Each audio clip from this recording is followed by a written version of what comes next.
Baraka Alloh taoloning askarlaridan biridir. Uni xohlaganiga yuboradi.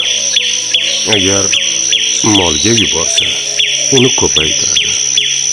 Agar jismga yuborsa, uni quvvatli qiladi. Agar umrga yuborsa, uni obod etadi. Agar farzandga yuborsa, uni salohiyatli qiladi. Agar qalbga yuborsa, uni saodatli qiladi. Allohim, har narsamizni barakat bilan rizq